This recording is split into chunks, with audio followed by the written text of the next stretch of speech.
వచ్చినటువంటి hand గెస్టర్స్లో last one ఏంటి suitable supporting gestures. ఈ సపోర్టింగ్ గెస్టర్స్ అనేది మీ మైండ్లో కనుక పవర్ ఫిమ్ అప్ అయి ఉంటుంది. So with that we are closing this topic of body language for effective public speaking. Thank you.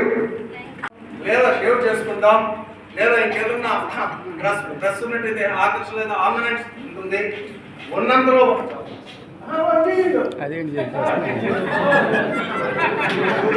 ఉన్నంతలో మంచి డ్రెస్ వేసుకొని చాలా డెకరేటివ్గా వెళ్తాం. ఎందుకంటే ఆ ఫంక్షన్ అందరూ మనల్ని ఆకర్షించాలి. అలాంటప్పుడు మనం 10 మందితో కలిసి మాట్లాడేటప్పుడు మనకు ఒక కసి ఉండాలి, లోపల బర్నింగ్ ఉండాలి.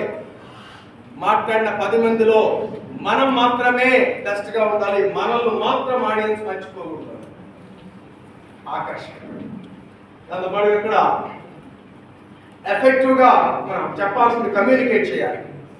అలా చేయాల్సినప్పుడు కొంచెం అప్ అండ్ డౌన్స్ ఉపయోగించాలి. మోడలేషన్ పైకి కిందికి మోడలేషన్ ఉపయోగించాలి.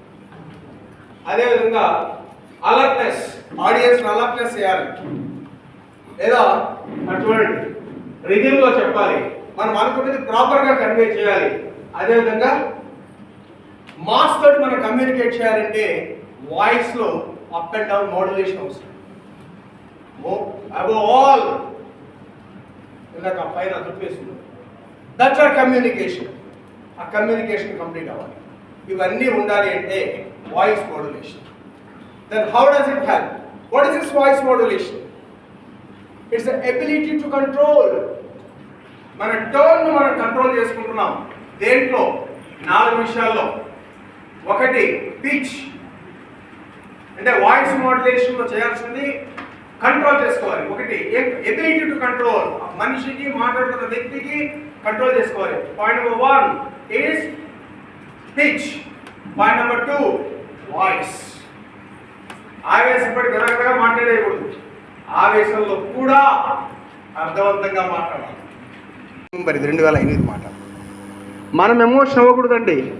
మనకు బీపీ ట్యాబ్లెట్ వేసుకున్న ఎమోషన్ అవ్వకూడదు, వేసుకోకపోయినా ఎమోషన్ అవ్వకూడదు, ఎదుటి వాళ్ళు మనల్ని స్క్రాచ్ చేసిన ఎమోషన్ అవ్వకూడదు. అప్ అండ్ డౌన్ చూపించాలి. So it's ability to pitch, voice, tone, face. మంద్రంగా మాట్లాడాలి, అవసరమైన చోట గట్టిగా మాట్లాడాలి. ఈ 4టిని మనం కనుక control ability, the candidates having ability, then you are success in the voice modulation. ఎందుకోసం? To communicate properly, depend upon the content. అంటే ఈ 4 ఫ్యాక్టర్స్ను కంట్రోలింగ్ దేని మీద ఆధారపడుతుంది? Number 2 are participants.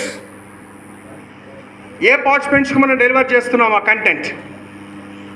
3వది సిచ్యువేషన్, ఎలాంటి సిచ్యువేషన్లో మనం డెలివర్ చేస్తున్నాం. So based on this, one has to be able to control. ఇలా కంట్రోల్ చేసుకోగలిగితే ఆటోమేటిక్గా సక్సెస్ ఉంటుంది. ఎప్పుడైతే వాయిస్ అప్ అండ్ డౌన్స్ మనం కంట్రోల్ చేసుకోగలిగామో, ఇక్కడ చెప్పిన పాయింట్స్ అన్ని, ఇట్స్ ఎ క్యాప్టివేటివ్ స్పీచ్. మొనాటనీ ఉండదు. ఎప్పుడైతే మొనాటనీ ఉండదో అందరూ మన వైపే చూస్తారు. టెక్స్ట్ బుక్ చదివినట్టుగా చదవకూడదు. Even if you want to be a better, not only public స్పీకర్గానే కాదు, మీరు బెటర్ టీచర్గా ఉండాలన్నా సరే, నలుగురిలో బెటర్గా మాట్లాడాలన్నా సరే, కొన్ని విషయాలు చిన్నగా మాట్లాడాల్సిందే, కొన్ని విషయాలు గట్టిగా మాట్లాడాల్సిందే. ఆ వాయిస్ టోన్ క్లారిటీ ఉండేట్టు చూసుకోవాలి, జీరబోయేటట్టు చూసుకోకండి. అందుకని ఇప్పుడు చూడండి, నేను నోట్లో రౌండర్ పెట్టుకొని ఉన్నాను.